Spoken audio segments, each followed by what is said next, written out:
Amen. We thank y'all so much for participating with us and letting us have your attention. And hopefully I'm going to try to condense and wrap up and summarize and everything else. The topic that I had was leadership responsibilities and your personal accountability. For that and just that in a nutshell, we want to encourage you all as leaders to revisit your organizations and your responsibilities as the leader. So hopefully the information that was given today and that was provided today will encourage you to go back and look at your leadership role. One of the things Brother Maxie had that we were supposed to talk about he gave you guys the worksheet, but this is one of the assignments we want you guys to work on. And we're going to have another leadership meeting June 20th from 9 to 11. So I'll go ahead and give you that date as well. So if you can mark it down in your calendar, we'll have another leadership meeting on June 20th from 9 to 11. And one of the things we want you to do for that leadership meeting to prepare is we want each one of you all to come up with a vision for your auxiliary. So if you don't have your own vision or mission in your auxiliary already, which I know more than likely the majority of you don't, because Sister Ruth is definitely guilty of it. When the team was talking, when we were in staff meeting, I was like, I don't even know what a vision. I know what a vision statement is because I done worked on several jobs, and every job has a vision statement. But to me, they go over it, and that's like, I don't really care.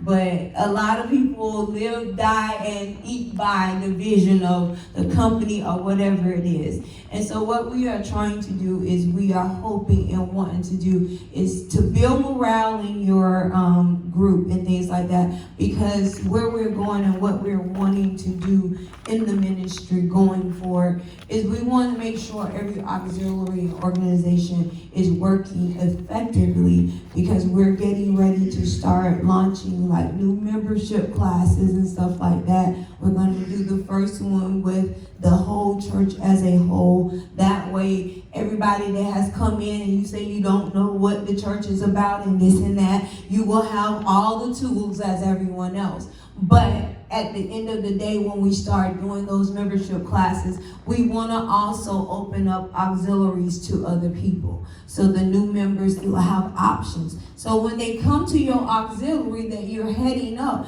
we want you to have tools, and we want you to be able to express to them what it is that they're getting themselves into and the excitement. So for that reason, and this is why we're not waiting until October, because so many times we just like wait and we give things. And so I told the staff, I said, listen, we're at the halfway mark of the year, and so why not let us check in now and let us start doing some groundwork now.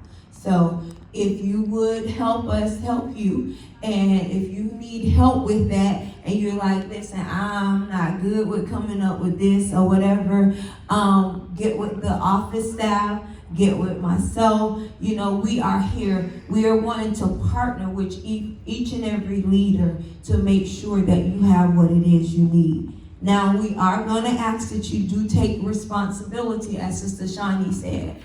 Some of the responsibility will fall on you. If you don't know what your role is as your organization and what it is that you all really and truthfully should be doing, like they said, there is books out there. There is YouTubes out there. You can come and ask us for information based on what we know. But I'm going to be real transparent and honest with you.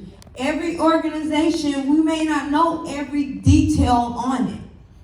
Like, I was an usher. I know a little bit about usher because Sister Loki was my usher board leader when I was a child. And so, like, I knew that I was supposed to put my hand behind my back and walk the people to the front. And, you know, we couldn't do certain stuff because of the things that she taught me from what she knew. But then, at the same time, I've never been a deaconess. I don't really know.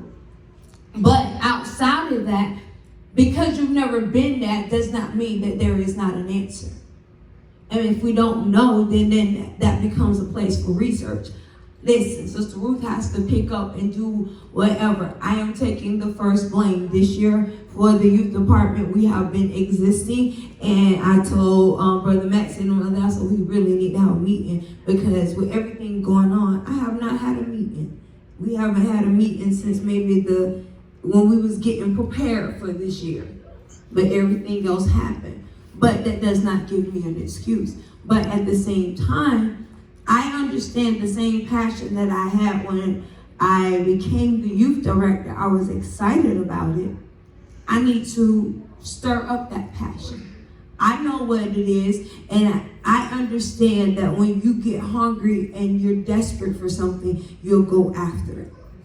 And why you say that, Sister Ruth? Brother Max and Sister Liz, and they're the only ones here that started out with me on the youth department. But when I first took over the youth department, what I came in there with, the first meeting, I had about 10 books on how to be a youth counselor. I remember one of them, we was trying to do the purpose-driven youth department, and I had all this information, and I was trying to cram it down their throat. This makes an effective. I was excited about it. So what we are wanting you all to do, and that what we're encouraging you to do, is we want you to get excited about being a leader. We're praying that we stir up the morale and the momentum for being an effective leader, because we want what you all carry to trickle down to the other people that's on your board. So when you get excited about being a leader in whatever aspect you are, then your team will get excited. If you're a choir person and you have people on the choir, if you're excited about it, people will be committed to the ministry because they're part of this choir. And my choir is doing something. I'm excited. I gotta, listen, no, it ain't my service Sunday, but you wait but I gotta go to church because church is good. And I gotta get there and I gotta see Sister Lane, since she's my choir director. Even though I've been ministering, I haven't been singing, I've been coming to rehearsal because I'm still a part of it. And when I come to rehearsal and we have a good time in rehearsal, guess what? I benefit from it.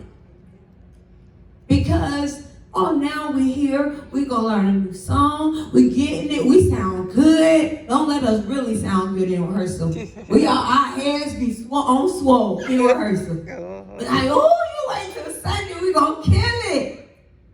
But what is the momentum and the morale of your organization? We want you to start bringing, even if you don't, it's not one that you visibly see and sing. We need you still to have meetings with it. Do something different in your meetings. Everything doesn't have to be just point blank dry, okay, here it is, this and that.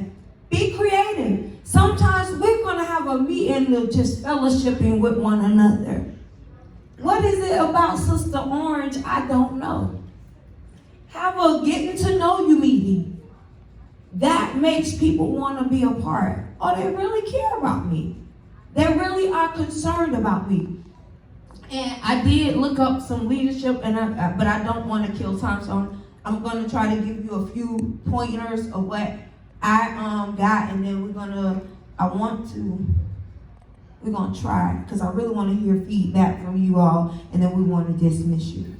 So one of the things that I looked up was being an effective leader. And it says, remember, being an effective leader or being a leader, period, you have 3 things that you're going to deal with as a leader. One thing is you're going to say, I have too little time. 2, you're going to say, it's people. 3 is power.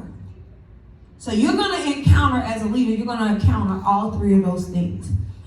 When you're a good leader, like Sister Shani said, you have to make time. So when we say make time, I know you got a job, you got kids, you got grandkids, you got this. Then you want us to come to church on Tuesday and Thursday and Sunday morning and Sunday night, Sister Ruth. And then we got rehearsal too. So when do I have time? But when you become passionate about something, you find time. You make time. Even if it's on a lunch break, even if it's on okay, before I go to bed, I need to look up this and I need to do something. So what we're encouraging you to do and asking you to do is make time to find that answer for your organization. Find out what your organization is. And I'm not, like I said, I'm just doing mine briefly and giving you pointers. And one of the things that the video that I was listening to, he was talking about leadership, a good leadership. What is a good leader? A good leader is a leader that leads the way out. Leading oneself first before trying to lead someone else is a key in being a good leader. So each one of us, I want you to look at yourself and say, hey, am I a good leader to myself? What does that look like? What does that mean? Do I budget? And listen, this ain't got nothing to do with that. Do I budget? Do I take care of my body? Do I eat properly? Do I get enough rest? And like I said, this is not particular. This is just idea, giving you examples when we talking about it. Well, yeah, I think, well, whatever I eat is my business. But at the end of the day, part of being a good leader, if you're not having a healthy diet, then that's going to affect your ability to function correctly. It's going to affect your thought process, because now I have garbage in my body. I'm tired, I'm wore out, and I don't feel good and this and that. So I'm not leading good, because leading good starts with me, myself, and I. If I take care of myself, then I can portray that and push that to others. Amen? Does that make sense? Okay, and then there was 3 pointers that they gave, and I do want to do this exercise that he did, because I did it for myself, and I was like, ooh. So, just take a minute. I want you to close your eyes, but I'm going to look at your faces a little bit. But all of us have had jobs and stuff like that we worked on. I want you to think about the worst boss or supervisor you ever had. Okay. You're going to open your eyes. So when you thought about that person, I was trying to see if your expressions was like mine. Did you feel in your spirit like, whoa, like your expressions and your face, or even if you didn't make the facial expressions, your mind went way like, why are you asking me that? Can you what? Can you point to them? Can you punch them with Sister Lane's thing? Exactly. So I'm going to ask you, think about what was it that made that person your worst leader? What made that person your bad leader? Do you portray some of those traits? Do you act like them? Do you treat people the way they treated you? If you didn't like it, then think about the next person that you're leading. Will they like it? How will they feel? The second part of the exercise is think about the best leader you ever had. What are your thoughts about them? What made them a great leader? What caused you to, did you smile when you thought about them? Did you, say, oh, so then even that, reassess yourself to that. Do I do that? Am I trying to do that? What is it that they brought to the table that I can implement in my life and in my leadership in the role that I'm in?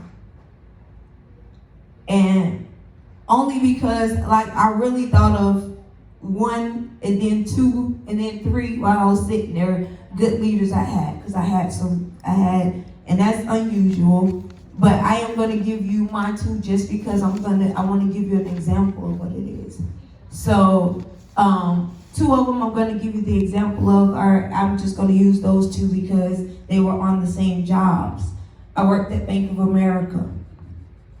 And Had been working there for a while, and I had this leader that I had, and I remember her, and I don't care. Her name was Angela Hicks. That's just how bad she was, because I remember her whole name. And at the time that she became my leader, I dreaded going to work every single day. I've never had a leader that I called HR on, had never had one, but it got so bad, and I dreaded it too so much till I got on the phone and I called HR. Because I was like, listen, I need y'all to know what's going on in case she tried to fire me. Because she was just that horrible. But the only thing I was like I really thought about walking off my job. That's how horrible she was. When she came in the door, I dreaded the day she came in, the time she came in. The only reason I was able to survive her team was because at the time I worked 12 hours, 4x10 shifts. And so my mercy of my thought pattern was, if I could just get through, because my off day was on a Wednesday. So if I could just get through these 2 days, these 8 hours that she here of my 12 hours, or my 10 hours, then I'm gonna be all right. And that's how I went to work every single day, miserable. A few months later, after praying and everything, God saw fit to move me to another guy's team. But honestly, she never said thank you for nothing you did. She never acknowledged any good achievements. She came in with an attitude. She came in harassing. I hated it. Moved to this other guy's team. My numbers were through the roof. I was the top performer on his team. A few months later, she saw him in the elevator. She was like, I heard you got Ruth on your team. I know that it's horrible. I know she this and that and da-da-da-da.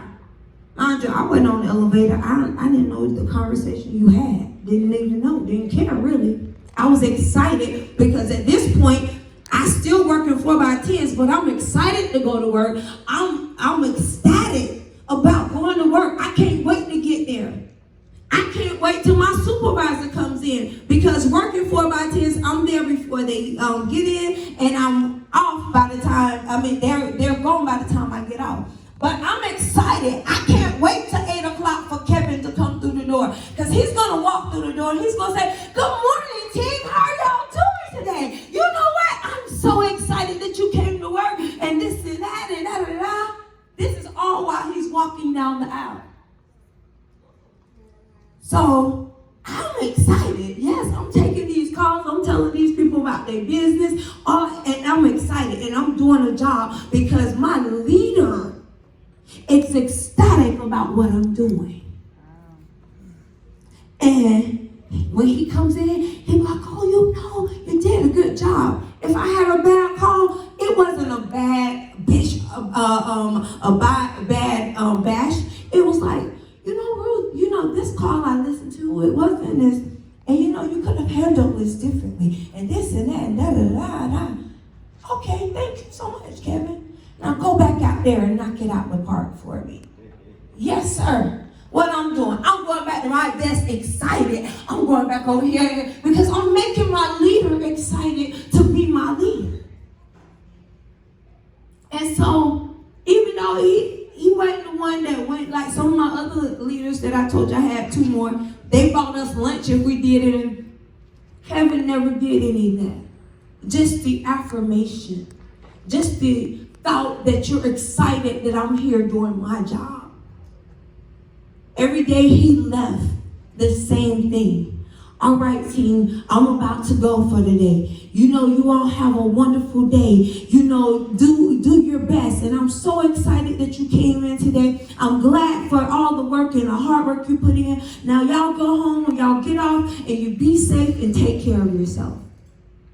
Every morning, every evening. Took me to a whole nother level of respect. Whole nother level of excitement. Doing the same job, because they were in the same department. My numbers, the job got better results from me because I'm excited, because my leader is excited. So what is that saying, Sister Ruth? And I'm going to close with that. what we want you to do in your organization is we want you to get excited about who it is and what it is that you do for the Mighty Church Redeemed, for God. Say like my mama told the office staff one time before, and Shani and Maxie never let it go. She was like, do y'all know who y'all work for?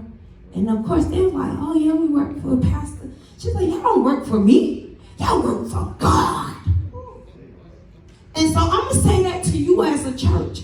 Everything you do, know you may not be getting physical paid here for the Mighty Church Redeemed, but what you do for the Mighty Church Redeemed, you are working for God. You are impacting the kingdom of heaven. And if we can get that in our mindset, whether we're an usher, whether we're a choir member, whether we're a praise leader, whether we're a deacon, whether we're a deaconess, whether we're a pastor, whether we're a minister, whatever you do, do it as unto the Lord.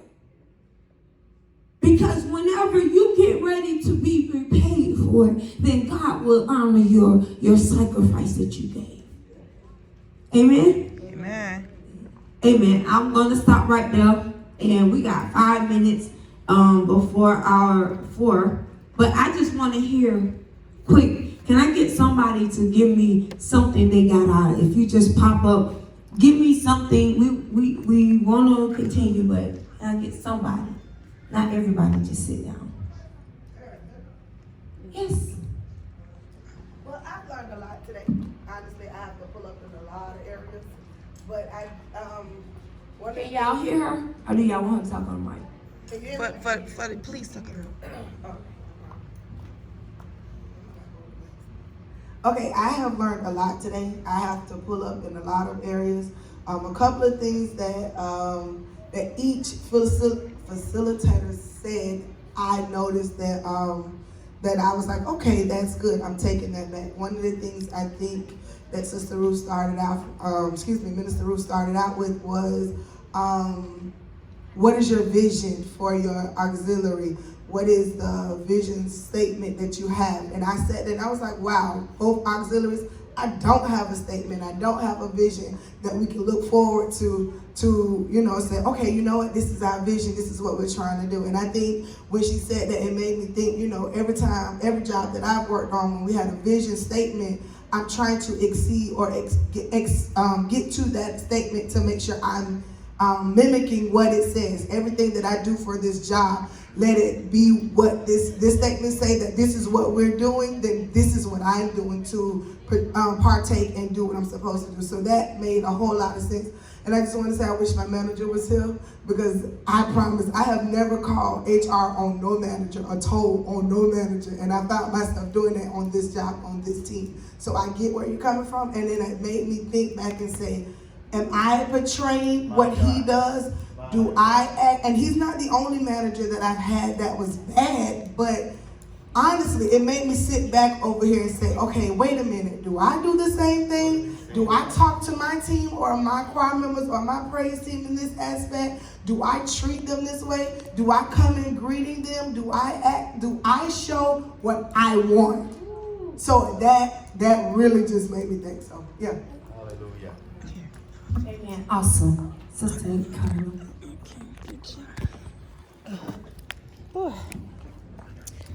I really enjoyed what was